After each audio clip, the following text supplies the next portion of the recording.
Well, hello, everyone, and welcome to a new edition of the Coach McVay Show, presented by Microsoft Surface Copilot and PC, with the head coach of your Los Angeles Rams, Sean McVay. I'm J.B. Long, coming off a 33-19 victory to get to 2-0. Let's start with an update on your foot, Coach. How you feeling? Foot's good. I did tear my plantar fascia, so. Oh, no. Yeah, well, that's a good thing, because now I guess it allows you to heal a little bit faster, but, I was being dramatic, limping around towards the end of the game, but, the MRI confirmed I did that, but good news is I'm not playing, so I'm just on the sidelines watching, so if I have a little cool limp to add some swag, then you'll know why. Do you want us to bring that immortal chamber back? I might have to. I might have to get that. Yeah, I think that might be something in the near future that I definitely need some work in. All these years we've been worried about your hamstrings as you stride out down those sidelines to call timeout, and it's your foot that gets you. Unfortunately, on a more serious note, Ahkello Witherspoon did suffer an injury. Yeah. What's Monday bring in terms of his outcome? Yeah, that's a bummer. He got his shoulder, his clavicle, and it's really his glenoid. If you want to be real specific, do you know what a glenoid is? No. Yeah, I'm not going to pretend to either. Okay. But I know that it was a weird kind of a freak deal where he's coming up as a crack replace corner. He and Omar were kind of in a vice tackle on Pollard, and you could see he kind of got it right away. Unfortunately, he's going to be out for a good length of time. So we put him on IR. I don't think it's going to require surgery, which is a good thing, but that's a bummer for us. But, you feel fortunate to have some of the corner depth, but that's certainly a bummer for Ahkello. That's the worst part, is when you see guys get injured. Hate that for him, but like you would expect, he had such a great demeanor and a vibe about it, and, he's a mentally tough and resilient guy. Talk more about that corner position a little bit later on in the show, but your second half comment was that this was what it could look like, look like, when we put it all together and play complementary football in three phases. How good a feeling was that to fly home on? It was good, and I think we're looking for sustained execution, and I think you need to acknowledge that the enemy has a say. The NFL is so tough on a week-in, week-out basis. It is about how you try to be able to put together four quarters, but most importantly, how you finish a game, which we've done each of the last 2 weeks. It's been illustrated in different forms and fashion, but I think we're looking for how consistently can we play good quality football 11 as one, whether that's in the kicking game, whether that's on offense, or whether that's on the defensive side of the ball. And there was a lot of instances of that, particularly in the second half. Thought there was a lot of good examples of responding to adversity. That's a key thing that you've heard us talk about. You and I have talked about that. That's got to continue to be a separator for us. In each of the first two games, we've had to do that, and I've been proud of our responses. You're talking about process things, not outcomes there, but the outcomes have been good, and knowing the mountain that you had to climb the last couple of years, how rewarding, how fulfilling to start this year 2-0 instead. It is. You feel good about it. But again, what I think was cool is that whether you start 0-2, 2-0, all right, how do we move from week 2 to week 3? And how do we have a steady progression that's reflected in the way that we play? And you're obviously hunting up results. You're not running away from that. But if that's the only thing, you can get a little bit misguided. And I think one of the things that I've really appreciated that we can draw from, where we know every single year is a new year, but each of the last couple years, what I thought was great about both the 23 and the 24 team is they got better as the season went. And then in a lot of instances, the results followed. But I think about it, as I'm sitting here with you, one of the best games that I thought we played as a team over the last couple of years was against, really Philly and Baltimore at their places. Philly, in the playoffs, Baltimore there, and, we came up short there. So I think you have to be, consistent in those approaches while not being naive to the fact is that the goal is to be able to win the game, no doubt about it. Before we dig into the X's and O's, just a shout out to the fans who showed up in Nashville. Yeah, that was great. Think about the first couple of weeks. Did you notice their presence? Oh yeah, on the road? I noticed it when we were taking the bus to the stadium. You saw a lot of Rams gear, Rams jerseys. That was really cool. And then you felt when our guys made some plays, there was a roar in the stadium that was pretty cool. And so shout out to the Rams family for showing up. That meant a lot to us, and it was certainly helpful in us being able to get the dub. Let's start with what ultimately is a what's gotten into Byron Young question, but I'll phrase it this way. I got to think that it's a good sign for this Rams defense to be among the NFL leaders in pressures and sacks created, and your two guys from last season, Jared and Fiske, not even on the board yet. Well, here's what's great. Those guys are impacting the game, and I think you and I both know this as well as anything. The stats don't always reflect your impact. You look at that 3rd and 6 that Darius Williams does a great job of being able to knock the ball away. Well, the left tackle is getting walked into the backfield field immediately by Jared Verse that forces Ward to be able to throw that ball a lot quicker than he would have had to do otherwise. But BY's been outstanding. I really thought our front as a whole played really well. Both Fiske and Verse are going to be instrumental. They've had a bunch of impact plays through these first couple weeks, and the stats don't always reflect, hey, how are you impacting the game, snap in and snap out? What does it really look like? Those who know. I know you're very well aware of that, but it has been cool to see BY just, play within himself, know where some of those play ops arise, and then being able to deliver and make some critical plays that have been instrumental in us getting these wins. What do you attribute him taking that next step to? I think the consistency of his approach. When you really say, hey, hard work pays off, the confidence comes from the work, not the words. Repetition is the mother of learning. He's checking all those boxes, and he's got such a great humility about himself, and he plays so hard from snap to whistle. He's got physical gifts, but I think he's starting to really understand. He's accumulated a bunch of experience in his first couple seasons. Now he's seen things a couple different times. He's understanding the way that the game is played throughout the course of the different situations and where I am on the field, what's the D&D, what's the score, how much time's left. And so I'm really pleased with him. Not surprised, but really pleased. And I think really that group as a whole, Joe Caniglio does such a great job with that group. Thought Josaiah Stewarts was excellent, playing a handful of snaps yesterday. Nick Hampton had 15 snaps where I thought he played really productive football. And Jared Verse is going to continue to make his impact, and the attention that he elicits, is part of one of the things that, hey, great players deal with. Those are champagne problems, but he's opening up some ops for those guys, and he's going to continue to, those plays will come for him and for Fiske and those guys as well. You mentioned Stewart there. It'd be one thing if you were just telling the rookie to go hunt a quarterback on known passing situations, but to my eye, you're playing him on early downs and asking him to handle just about everything. I'm glad you pointed that out. I thought he was physical at the point of attack in the run game. That was one of the things that we loved about him coming out at Michigan, and I think like anything else, he's getting he's getting reps. He's learning. He's got great natural football intelligence and instincts, and he is tough. He's tough. He's got great hands.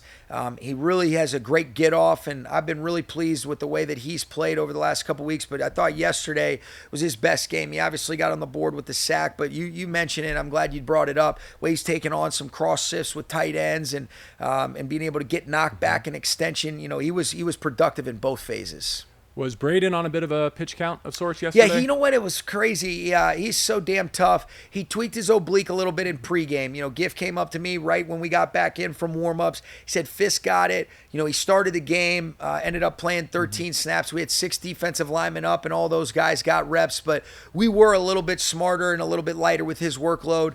He's so tough. Hopefully we'll be able to get him back to where he's feeling good and ready to resume a normal workload against Philly. But we'll take it a day at a time. But I thought he played pretty damn good in those 13 snaps, even if it was minimized and he was a little bit restricted with the oblique. Given the heat and humidity, it wasn't the worst day to be platooning guys through a lot of those defensive That's exactly positions. right. And that was kind of the thought process behind having 6 guys up. It was good to get Ty Hamilton and Murch in there, get a handful of snaps. Kobe had the most reps, and then, Puna and Tyler Davis ended up having right around 30 snaps. And I thought really all 3 of those guys were incredibly productive. I was really pleased with that interior group as a whole.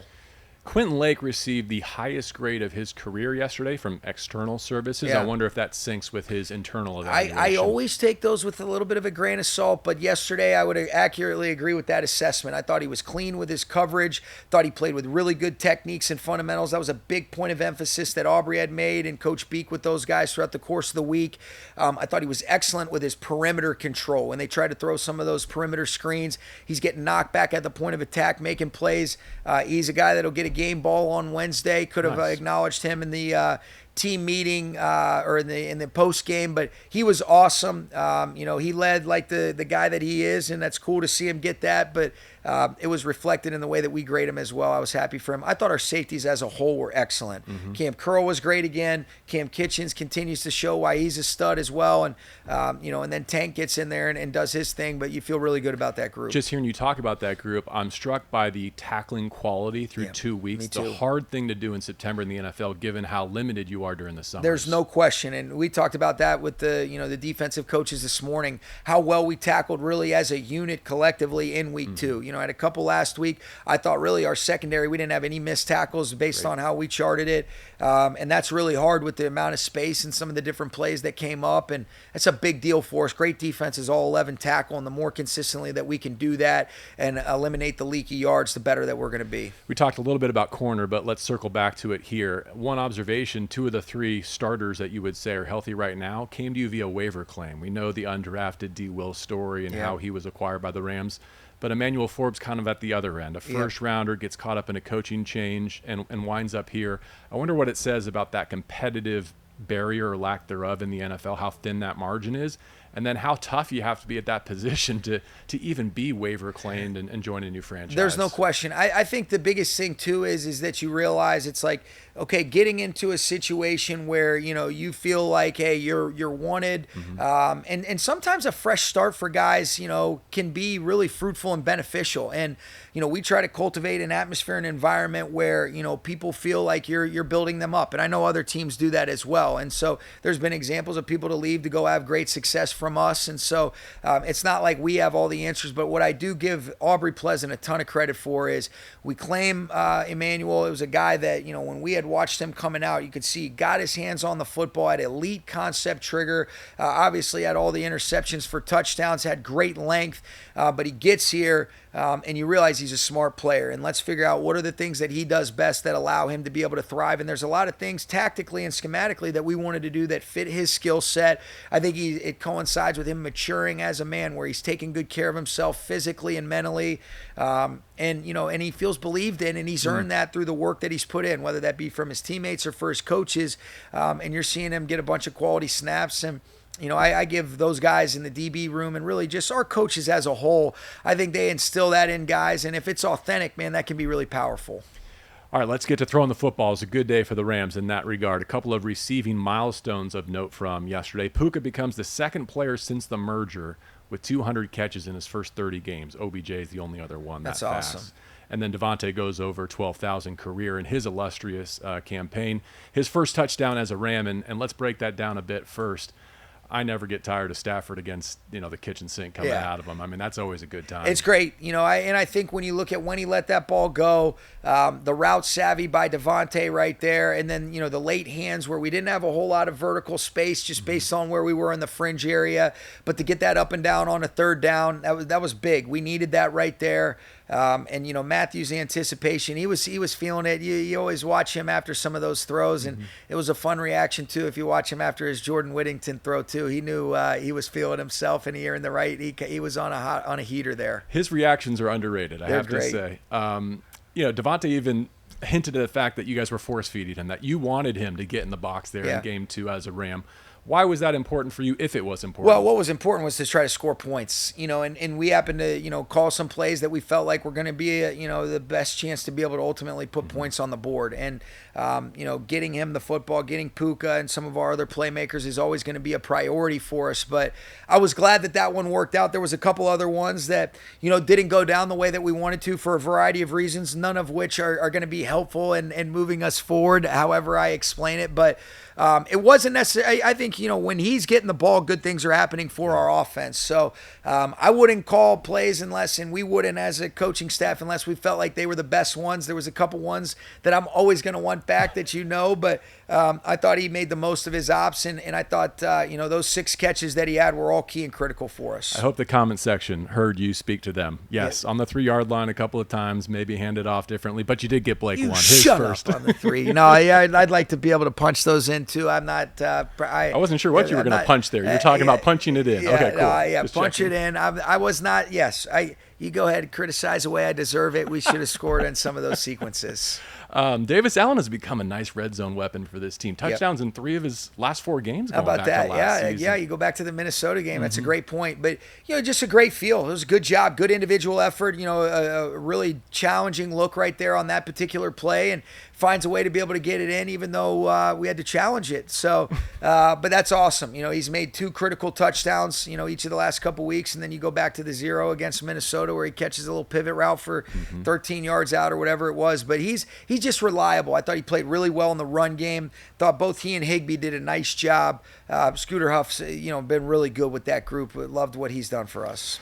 First touchdown of the game. I think you like these fourth down decisions. You've grown to embrace them. Yeah, right, that was what a great individual effort by Puka. And it was good execution overall. It was a great job running through the arm tackle, and then kind of had the convoy to be able to finish it. So, ton of credit to Puka in that particular instance right there. He's a stud. He had an interesting phrase afterwards. He said, in your conversation, first it's get ours, then get yours. Basically, I like him getting all 45 yards of that touchdown. It's Those get the are first ours down, too. and then whatever else is gravy for us. But he's a stud.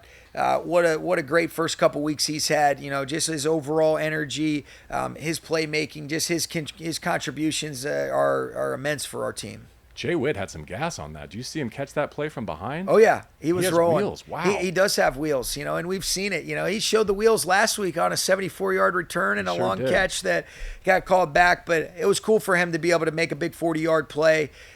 He's so valuable for our football team in so many ways. Not exclusive to receiver, not exclusive to gunner or kick returner.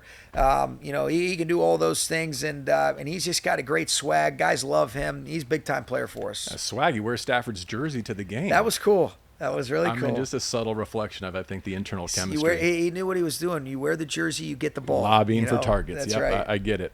T. Ferg got a taste on a couple of early third downs on offense, but more importantly, I wonder do you put a lot of stock in those hustle plays on teams for a rookie trying to make his way in this league? Heck yeah. I think, you talk about the awareness. That's 2 points the other way for sure. There was nobody else even aware to be in pursuit, and he does exactly what your coach, when there's not that rush off the wing, you open it up to ensure the kick. He sees it, and then he ends up tracking it down. And I thought to myself, damn, we got to get this guy involved on offense, man. He looked pretty dynamic chasing that right there. That was a big deal. That was after I had gotten my plantar fascia. I limped my way to tell him what a hell of a job that was right there. That was an awesome play by him. What about up front? Without Steve yesterday, Justin Deditch was your choice to step in at guard. Yeah, and Bo's done such a great job for us. Bo's played obviously center all of last year, had to play both left and right. Deditch has had a little bit more experience at the guard position. He had to step in and start some games last year and played really well. Think he's had a good camp, have a lot of confidence, and really both of those players felt like Justin was the guy that we gave the nod to. Bo could be ready in any one of those, whether it's both guards or the center, if for whatever reason something were to happen to Coleman. But I thought Deditch battled. He's just a good instinctual player. He's a good communicator, plays tough, uses the techniques and fundamentals, and I thought, he had a really good day. Can you get back to your starting five for this week at We'll Philly? see. I think Steve's doing everything he can to be back. Want Steve to feel like the Steve that we've grown to love and appreciate. But he was good spirits after the game. Reggie, feels like he's making good progress, but we'll take it a week at a time and we'll see where we're at.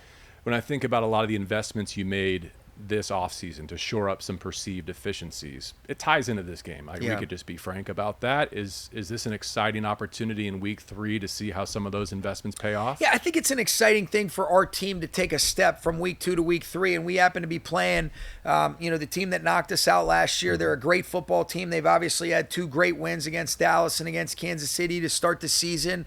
And it's going to be a great atmosphere, but I think really what we're always interested in doing is improving our team, and part of what happens in those previous years does affect and influence how you move forward. What's the landscape of the league? How do you match up? Where do you want to go? But it still is about the Rams being the best version that we can possibly be. There was a lot of things when you play them twice last year that'll be key and critical factors for us trying to be able to get the result that we want. But I'm looking forward to seeing how we go compete and how we continue to improve. And like I saw improvement from week 1 to week 2, you expect the same from week 2 to week 3. And it's going to take our best if we want to be able to give ourselves a chance against a great football team. I mean, in non-Saquon games, let's call it, this defense in particular of yours has been wildly effective. I feel like that's kind of an untold story. There was that shootout against Buffalo, but don't let the truth get in the way of a good story. That's right. But I would love to see that applied in this moment against one of the greatest challenges in the sport. It really is. And he's great, and they're great. And, football's the greatest team sport that there is. And they've got legitimate threats across the board, whether that's on the perimeter, whether that's at the tight ends. They're excellent across the board with all 5 of their offensive linemen. And then obviously Jalen can beat you with his arm, his legs, or his mind. But, Saquon is so dynamic. He obviously had such a tremendous impact. Nobody had the production in the history of this game that he had when you combine his regular season and the playoffs. And certainly he made his impact and his presence felt in the 2 games that we played them last year. Well, I'm standing between you and your preparation, so I'll get out of the way so you don't have to get that, Devontae release against L'Jarius Sneed. There you go. Get past me and get to your week ahead. But thanks for the time, as always. Wish you well on the trip to Philadelphia. And thank you for joining us for the Coach McVay Show, presented by Microsoft Surface Copilot plus PC.